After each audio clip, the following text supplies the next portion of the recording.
Alors, je vais vous inviter à ouvrir tout de suite le petit dépliant que je vous ai donné à la première ou la deuxième séance, parce que au milieu, à l'intérieur, se trouve le plan. Et donc, je dois à chaque fois essayer de reprendre le fil. Hein, parce que je pars toujours de l'hypothèse que les gens qui ont composé les évangiles, et pas seulement les évangiles, l'ensemble des livres de la Bible sont des gens qui ont composé, même s'ils ne composent pas de la même manière que nous. Et donc, nous avons passé un temps assez considérable sur l'évangile de l'enfance. Nous avons essayé, à travers la question du Midrash, de comprendre ce que l'auteur venait nous faire voir, nous montrer.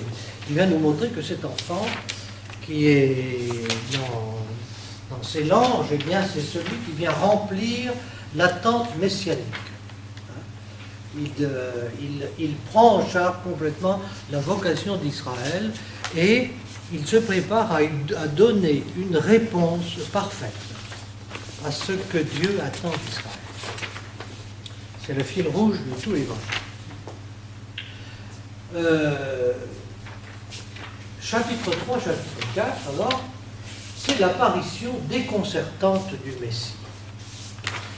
Dans le cadre du Jourdain, de Jean-Baptiste, du désert, hein, les premières interventions du Messie, apparition déconcertante du Messie. Il étonne.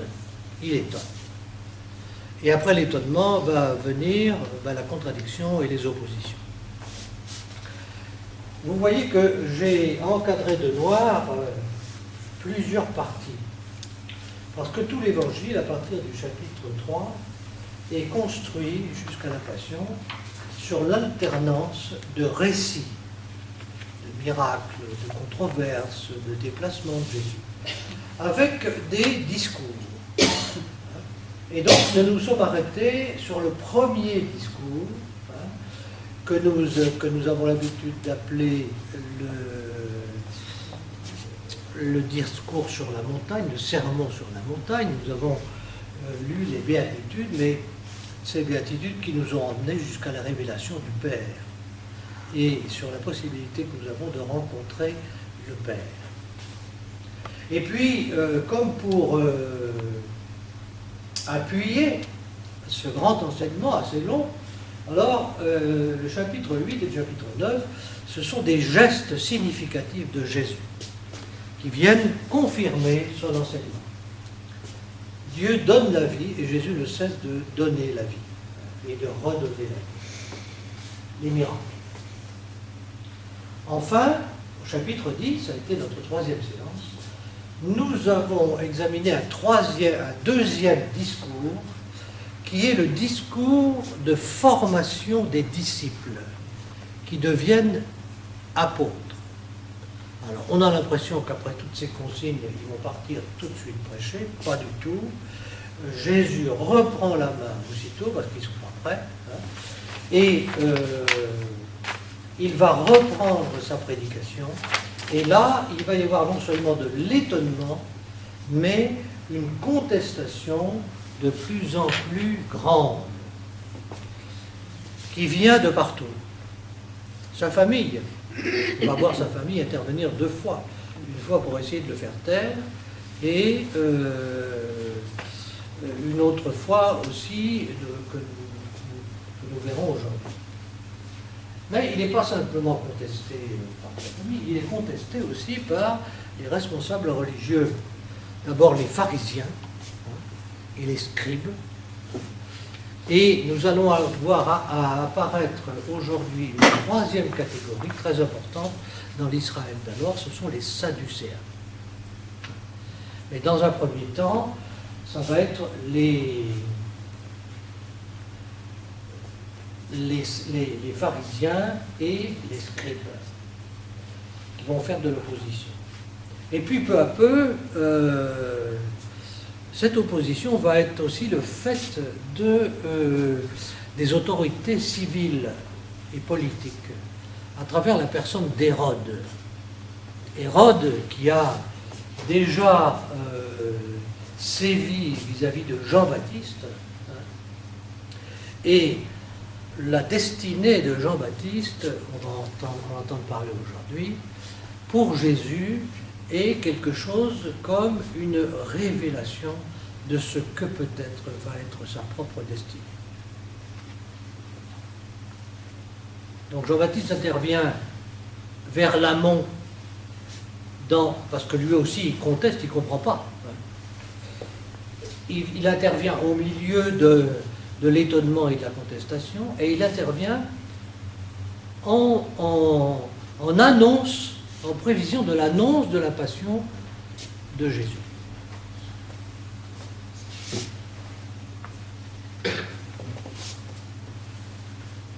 Les foules sont très importantes dans l'Évangile, nous allons le voir.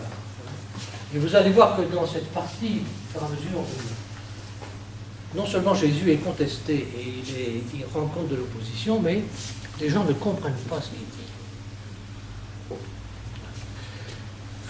Alors on va s'interroger sur comprendre, est-ce que c'est parce qu'il ne s'est pas expliqué ces affaires que les gens ne comprennent pas, ou est-ce que c'est pour d'autres raisons?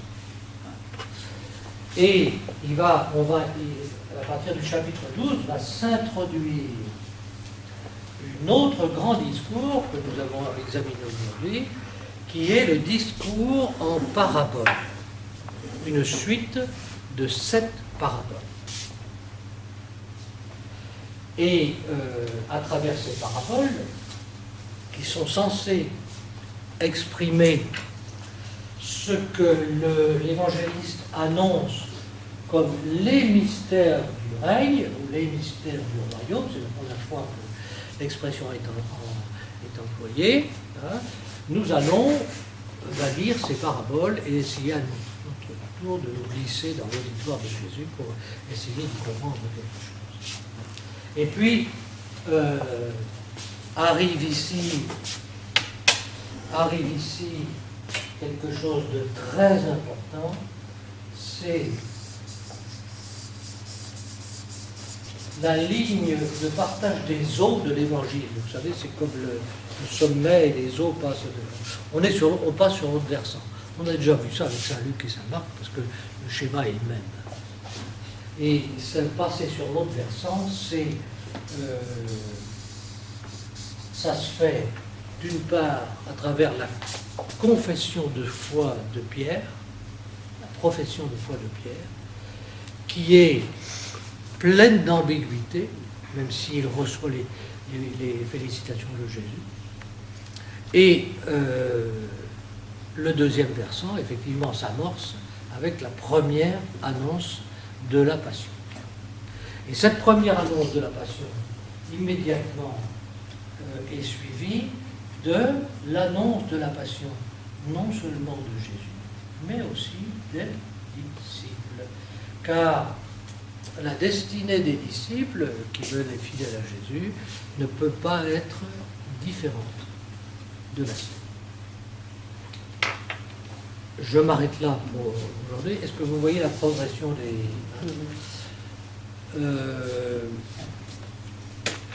Donc vous avez ça au milieu de votre... C'est un peu dit différemment, mais on a bien distingué quand même le premier grand discours, le sermon sur la montagne, du sermon sur la mission, la formation des disciples, et puis le troisième grand discours, qui est le discours des 7 paraboles que nous allons examiner aujourd'hui.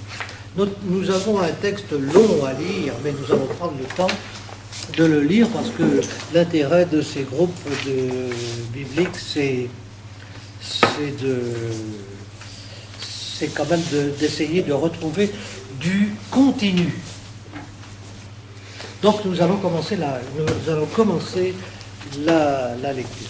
Et nous allons commencer la lecture au chapitre 13. Hein?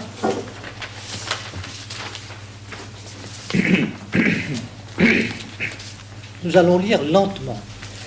Peut-être que vous avez déjà préparé un petit peu votre séance, et vous avez vu qu'on a essayé de fixer l'attention, fixer le projecteur sur 2 textes. Le texte de 3 paraboles, hein, et puis la confession de Pierre. Ces 2 textes sont éloignés l'un de l'autre dans le texte. Hein. Et donc, bon, nous allons essayer de restituer un peu le contexte à travers notre lecture. Je vais commencer, chapitre 13, et on va aller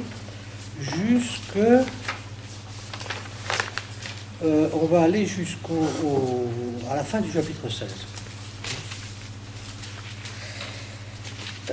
Et donc je vais commencer, voilà, en lisant lentement, et bon, après nous faisons comme d'habitude, nous prenons notre temps de réflexion. En ce jour-là, Jésus sortit de la maison et s'assit au bord de la mer. Et des foules nombreuses s'assemblèrent auprès de lui, si bien qu'il monta dans une barque et s'y assit. Et toute la foule se tenait sur le rivage, et il leur parla de beaucoup de choses en paraboles. Et il disait, voici que le semeur est sorti pour semer. Comme il semait, des grains sont tombés au bord du chemin, et les oiseaux sont venus tout manger. D'autres sont tombés sur des endroits pierreux, et ils n'avaient pas beaucoup de terre. Et aussitôt, ils ont levé parce qu'ils n'avaient pas de profondeur de terre. Mais une fois le soleil levé, ils ont été brûlés, et faute de racines, se sont desséchés. D'autres sont tombés sur les épines, et les épines ont monté et les ont étouffés. D'autres sont tombés dans la bonne terre, et ont donné du fruit, l'un 100, l'autre 60, l'autre 30, entendent qui a des oreilles.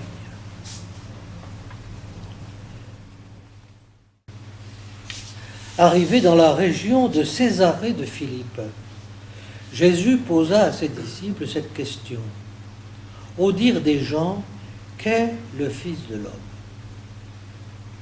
Ils dirent, pour les uns, il est Jean-Baptiste, pour d'autres, Élie, pour d'autres encore, Jérémie ou quelqu'un des prophètes.